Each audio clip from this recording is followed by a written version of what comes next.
প্ৰভু অকল এজন খৰিকটীয়া তেওঁৰ দুখ দুৰ্গতি দেখি ৰজাই তেওঁক এখন চন্দনৰ বাগান দি দিলে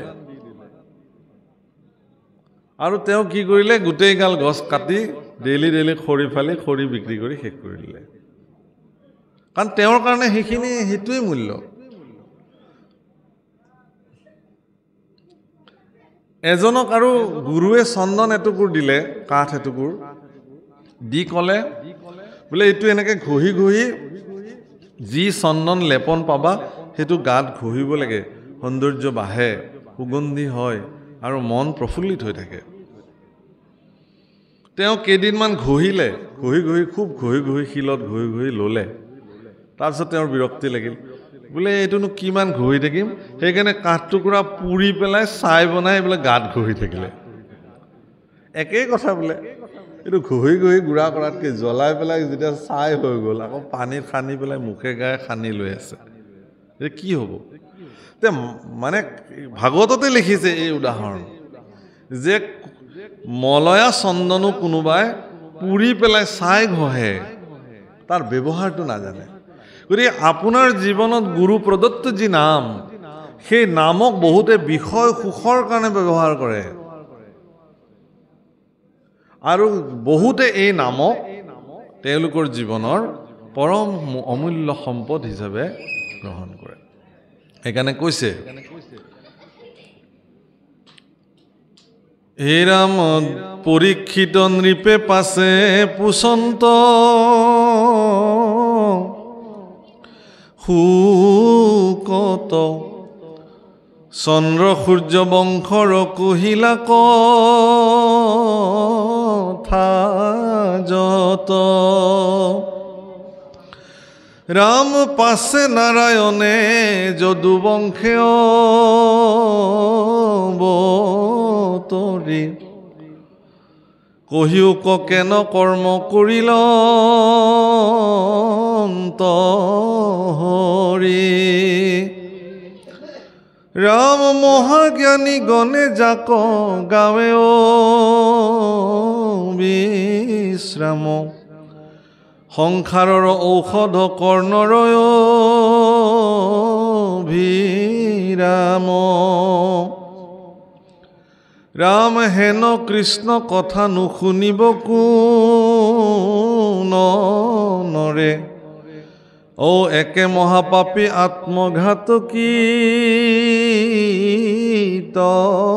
পৰে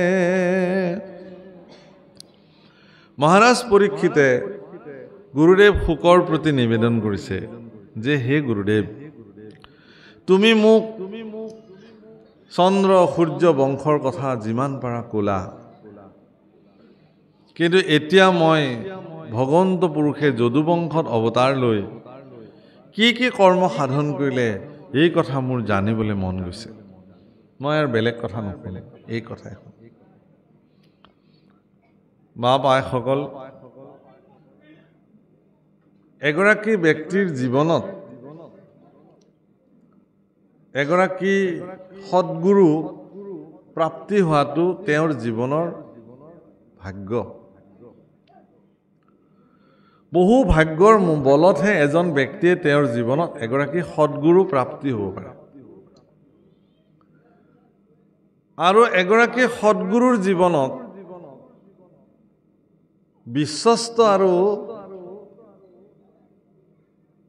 মানে দাসত্ব মানি লোৱা শিষ্য প্ৰাপ্তি হোৱাটো গুৰুৰ কাৰণে আকৌ পৰম সৌভাগ্য মহাপুৰুষ শ্ৰীমন্ত শংকৰদেৱ গুৰুজনাৰ জীৱনত মাধৱদেৱৰ দৰে শিষ্য প্ৰাপ্তি হোৱাটো গুৰুজনাৰ কাৰণে পৰম ভাগ্য যদি মাধৱদেৱক তেওঁৰ জীৱনত নাপালেহেঁতেন তেতিয়াহ'লে হয়তো বহু সৃষ্টি আজিও বেকত নহ'লহেঁতেন আৰু মাধৱদেৱৰ জীৱনৰো পৰম ভাগ্য যে তেওঁ শংকৰদেৱৰ নিচিনা এগৰাকী গুৰু তেওঁৰ জীৱনত প্ৰাপ্তি সুখদেৱৰ জীৱনৰ পৰম ভাগ্য যে তেওঁ পৰীক্ষিতৰ নিচিনা এগৰাকী শিষ্য তেওঁৰ জীৱনত প্ৰাপ্তি হৈছে যাক তেওঁ ভাগৱত কথা ক'বলৈ পালে আৰু পৰীক্ষিতৰ জীৱনৰো পৰম সৌভাগ্য যে তেওঁ শুকৰ নিচিনা এগৰাকী নিৰ্গুণবাদী পুৰুষ, পৰম বেদজ্ঞ শাস্ত্ৰজ্ঞ গুৰু, তেওঁৰ জীৱনত তেওঁ গুৰু হিচাপে প্ৰাপ্তি হ'ল। সুখদেৱৰ কথা ভাগৱতত বৰ্ণন কৰিছে। সুখদেৱ যেতিয়া আহিছে, সুখদেৱ বিবস্ত্ৰ আছিল, তেওঁৰ শৰীৰত এচিকুটো কাপোৰ নাছিলে, বিবস নাছিল, দিগম্বৰ। আৰু তেওঁক পগলা বুলি শিশুবিলাকে শিল দলিয়াইছে তেওঁৰ গাত। গাঁৱৰ শিশুবিলাকে এনেকে শিল চিল দলিয়াইছে। কিন্তু সেই শিশুবিলাকৰ শিলৰ দলি তেওঁৰ শৰীৰত লাগি শৰীৰ ফাটি গৈছে, শৰীৰৰ অনিষ্ট সাধন হৈছে। কিন্তু তেওঁ কোনো ধৰণৰ প্ৰতিক্ৰিয়া ব্যক্ত নকৰি নিজৰ গতিত নিজে নিজে গৈ আছে। আৰু নগৰৰ যিবিলাক নাৰী আছে, তেওঁলোকে দেখিছে যে ইমান সুন্দৰ শৰীৰৰ এগৰাকী পুৰুষ, দেখিলেই কান্তি আহে, ভগৱানৰ দৰে দেখাত, সাক্ষাৎ কৃষ্ণ। গতিকে সেই কামিনীসকলে সেই পুৰুষৰ সংস্পৰ্শ পাবৰ কাৰণে পিছে পিছে পিছে পিছে বহু নাৰী আহিছে। কিন্তু আহি আহি আহি সুখদেৱ যেতিয়া সেই ভৰা ব্ৰহ্মসভাত, ঋষিসকলৰ সভাত, য'ত পৰীক্ষিত বহি আছে, সেই স্থানত যেতিয়া জাজ্জল্যমান অৱস্থাত সুখদেৱ আহি উপস্থিত হৈছে, সুখদেৱৰ শৰীৰৰ পৰা ওলোৱা সূৰ্যসম ৰশ্মি, বিশেষ প্ৰকাশ, জ্যোতিমান আৰু সুখদেৱৰ যি পাণ্ডিত্যৰ প্ৰকাশ, তাকে দেখি শৌনক আদি ঋষিসকলে সকলোবিলাক নিজৰ স্থানৰ পৰা থিয় হৈছে আৰু শংখ ঘণ্টা ভেৰি বজাই সুখদেৱৰ জয় জয়কাৰ কৰিছে। তাৰপিছত সকলোৱে তেওঁক দণ্ডৱত প্ৰণিপাত নিবেদন কৰিছে। তেতিয়াই শিশুবিলাকে ভাবিছে যে এইজন পগলা নহয়, আৰু নাৰীবিলাকেও ভাবিছে যে আমি ভবাৰ নিচিনা এইজন এজন তেনেকুৱা পুৰুষ নহয়, এইজন এগৰাকী সিদ্ধ পুৰুষ, সাধক পুৰুষ। আৰু এওঁলোকৰ এই আচৰণ দেখি মহাৰাজ পৰীক্ষিতে দেখিছে যে এইগৰাকীয়ে সৰ্বশ্ৰেষ্ঠ মোৰ জীৱনৰ গুৰু হ'ব। কাৰণ মহাৰাজ পৰীক্ষিতে ভাগৱত শুনিব আহিছিল এইকাৰণে যে এগৰাকী ঋষিৰ দ্বাৰা তেওঁ অভিসম্পাত প্ৰাপ্ত হৈছিল। 7 দিনৰ ভিতৰত তেওঁক তক্ষকে দংশন কৰিব, তেওঁৰ মৃত্যু হ'ব।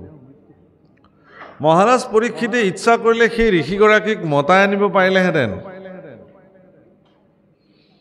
যে কিয় তুমি মোক অভিশাপ দিলা, মোৰ অভিশাপটো তুমি উঠাই লোৱা, মই চক্ৰৱৰ্তী ৰজা মহাৰাজ পৰীক্ষিতে কৈ আছো। কিন্তু পৰীক্ষিতে এই কাম নকৰিলে। পৰীক্ষিতে বৰং সেই ঋষিগৰাকীৰ প্ৰতি কৃতজ্ঞ হ'ল, ক'লে যে সেই ধন্য সেই ঋষিবৰ, মই কৰা এক অপৰাধৰ উচিত দণ্ড মোক তুমি প্ৰদান কৰিছা, তোমাৰ এই অভিশাপ মই শিৰ পাতি ল'লোঁ। এই বুলি নিজৰ পুত্ৰক সমস্ত ৰাজ্যভাৰ গোটাই দি বাকলি বসন পিন্ধি তেওঁ গংগাৰ তীৰলৈকে আহি কুশবনৰ আসনত তেওঁ বহিছে। যিজন পৰীক্ষিত অকণমান আগলৈকে স্বৰ্ণময় বিৰাট সিংহাসনত চক্ৰৱৰ্তী ৰজা হিচাপে বিদ্যমান হৈ আছিল, সেই পৰীক্ষিতে কিন্তু আজি জীৱনৰ সৰ্বোচ্চ পৰিত্যাগ কৰি কুশবনৰ আসনত গংগাৰ তীৰত বহি কৃষ্ণ চিন্তাত নিমগ্ন হৈছে। সিদ্ধান্ত কেনেকুৱা চাব? এনেকুৱা ত্যাগী পুৰুষ কোন হ'ব পাৰে? ভাগৱতত প্ৰশ্ন হৈছে, শৌনক আদি পুৰুষসকলে পৰীক্ষিত সম্পৰ্কত প্ৰশ্ন কৰিছে যে কি কাৰণত তেওঁ ইমান প্ৰজাবৎসল আৰু জ্ঞানী ৰজা হোৱাৰ পিছতো কিয় তেওঁক ঋষি অভিশাপ দিলে, কিয় তেওঁ তৰুণ কালতে শৰীৰ ত্যাগ কৰিবলগীয়া হ'ল? দ্বিতীয় প্ৰশ্ন।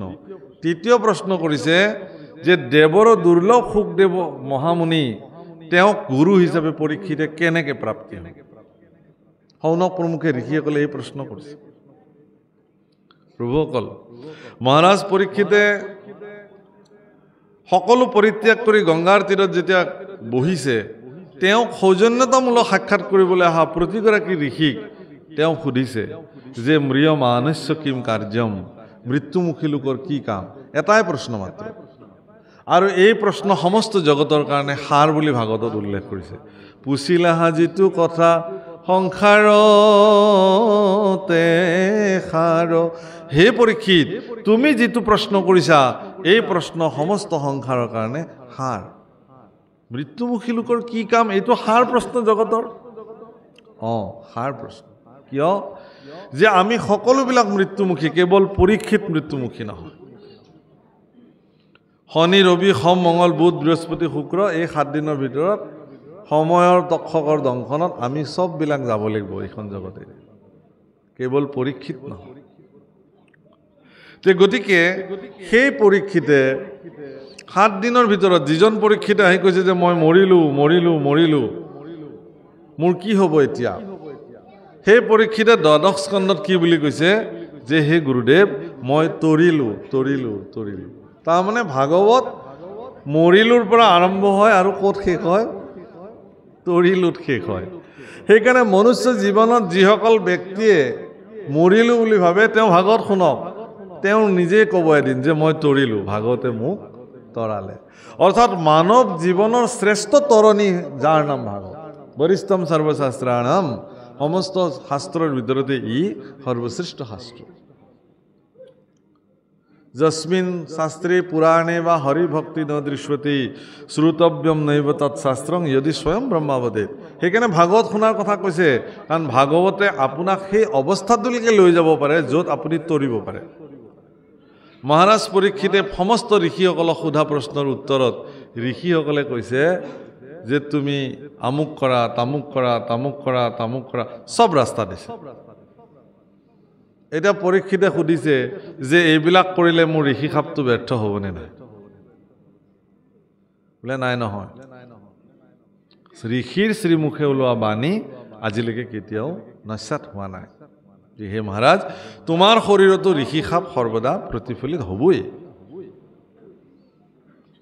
বোলে তক্ষকৰ বিষ যন্ত্ৰণাত ছটফটাই মৰিব লাগিব বিষ যন্ত্ৰণাৰ পৰা মুক্ত হোৱাৰ কিবা উপায় আছে নে নাই তক্ষকে দংখিলে বিষ যন্ত্ৰণা পাবই তক্ষকডাল নেদেখাকে মৰিব পৰা যাবনে নাই বোলে নাই তক্ষক আহিলেতো তুমি দেখিবাই কিন্তু একেখিনি প্ৰশ্ন যেতিয়া সুখদেৱে সুধিলে সুখদেৱৰ তাতে যেতিয়া সোধা হ'ল ইয়াৰ উত্তৰ কিন্তু সুখদেৱে বেলেগ ধৰণে দিছে বোলে ম্ৰিয়মানস্য কিম কাৰ্যম মৃত্যুমুখী লোকৰ কি কাম বোলে শ্ৰৱণ কীৰ্তন কৰা বাহ কেনেকে বোলে এইটো কলিকাল হৰে নাম হৈব কেৱলম কলো নাস্তব্য গতিৰন্যথা কলিকালত হৰিনাম ব্যতিৰেক আৰু অন্য গতি নাই যুগ ধৰ্ম গতিকে ইয়াত তুমি হৰিনামেই শ্ৰৱণ কীৰ্তন কৰিব লাগিব বোলে ঋষি খাপ ব্যৰ্থ হ'বনে নাই বোলে নহয় তক্ষকৰ বিষ যন্ত্ৰণৰ পৰা মুক্ত হ'ম নে নহ'ম বোলে যদি তোমাক দংশন কৰে তেতিয়াহ'লে মুক্ত নোহোৱা কিন্তু তোমাৰ শৰীৰটোক যদি কেৱল দংশন কৰে তেতিয়াতো তুমি নোপোৱা তক্ষকডাল নেদেখাকে মৰিব পৰা যাবনে নাই বোলে যদি তোমাক দংশন কৰে তুমি দেখিবা তোমাৰ শৰীৰটোক যদি দংশন কৰে তাৰ আগে যদি তোমাৰ শৰীৰৰ পৰা তুমি তোমাক পৃথক কৰিব পাৰা তেতিয়াহ'লে তক্ষকডাল দেখাৰ প্ৰশ্নই নাই তাৰমানে গুৰুদেৱ মই বেলেগ আৰু মোৰ শৰীৰটো বেলেগ নেকি এৰা তুমি বেলেগ তোমাৰ শৰীৰটো বেলেগ শুনি লওক প্ৰভুসকল আপোনালোক বেলেগ আপোনালোকৰ শৰীৰটো বেলেগ আপোনালোকৰ প্ৰত্যেকজনৰ এটা নাম আছে এতিয়া মই সুধি গ'লে একমূৰৰ পৰা আপোনালোকে নিজৰ নামবিলাক ক'ব পৰিচয়টো দিয়ক বুলি ক'লে নিজৰ নামটো ক'ব বিষয়ী দৃষ্টিতহে আপোনাক পৰিচয় সুধিলে আপুনি নাম ঠিকনা ক'ব কিন্তু যদি আধ্যাত্মিক দৃষ্টিৰে কোনোবাই আপোনাক পৰিচয় সোধে তেতিয়াহ'লে এটাই নাম হ'ব চবৰে সেইটো হ'ল মোৰ নাম আত্মা চবৰে হৰি যদু মধু জগদীশ সকলোৰে নাম এটাই সেইটো হ'ল আত্মা তাৰমানে কি এই শৰীৰটো অবস্তু কিন্তু ইয়াৰ ভিতৰত থকা যেটো আত্মা শক্তি হেতু বস্তু কিন্তু জাগতিক জগতৰ মায়াৰ এনেকুৱা প্ৰচণ্ড প্ৰভাৱ যে সেই প্ৰভাৱৰ ফলত এই বস্তুটোক ঢাকি অবস্তুটোকে বস্তু বুলি দেখুওৱা হৈছে এটোকে মায়া বুলি কয় অবস্তুক দেখা অন্ত বস্তুক আবৰি এহিতু মোহৰ মায়া জানানি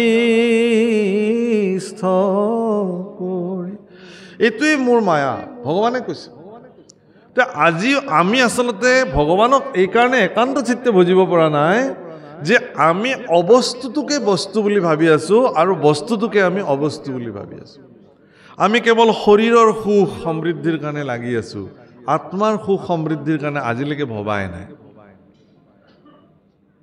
কেৱল শৰীৰৰ সাধনৰ নিমিত্তে আমিবিলাকে যি কৰিব লাগে তাকে কৰিবৰ কাৰণে বাধ্য হৈ আছোঁ, কিন্তু আত্মাৰো যে কৰিব লগা কিবা এটা আছে, আত্মতুষ্টিৰ কাৰণে যে কিবা এটা কৰিবলগীয়া আছে, সেইটো আমি নাভাবোঁ।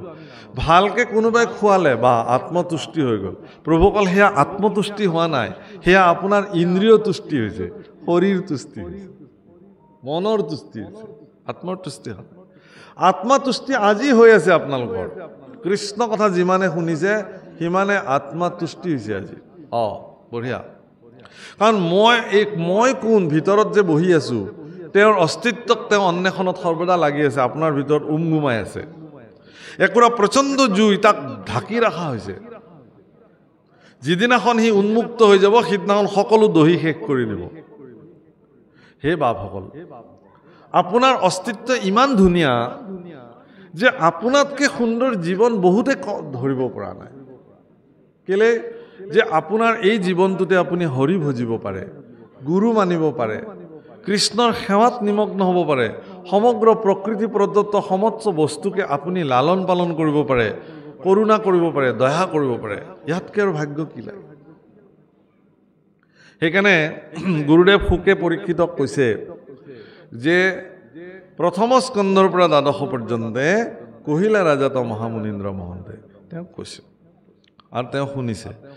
যেই ভাগৱত কথা শুকদেৱে ক'বলৈ প্ৰাৰম্ভ কৰিব আৰু হেন সময়তে ইন্দ্ৰাদি দেৱতাসকলে কুম্ভত অমৃত লৈ পেলাই সেই স্থানত উপস্থিত হৈছে। গুৰুদেৱ প্ৰণাম। কোন তোমালোক? বোলে আমি ইন্দ্ৰ, মই অমুক। কিয় আহিছা? বোলে এয়া আমি অমৃত লৈ আহিছোঁ স্বৰ্গৰ পৰা। কেলে?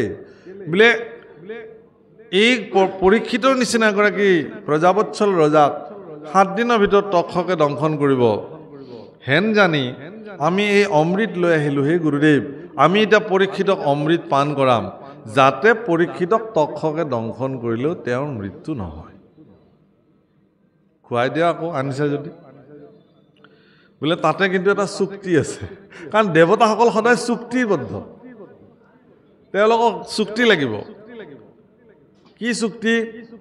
যে যি ভাগৱত অমৃত তুমি পৰীক্ষিতক পান কৰাবলৈ লৈছা, সেই অমৃত কিন্তু পৰীক্ষিতক পান কৰাব নোৱাৰিবা, আমাক দেৱতাসকলক পান কৰাবলৈ। শুকদেৱে কৈছে, আৰে হে ইন্দ্ৰ, তোমাৰ জীৱনত ভাগৱত শুনাৰ কাৰণে যোগ্যতা তুমি আছেনে নাই তুমি বিচাৰ কৰি লোৱা। সেইটো মই বিচাৰ কৰিব লাগিব।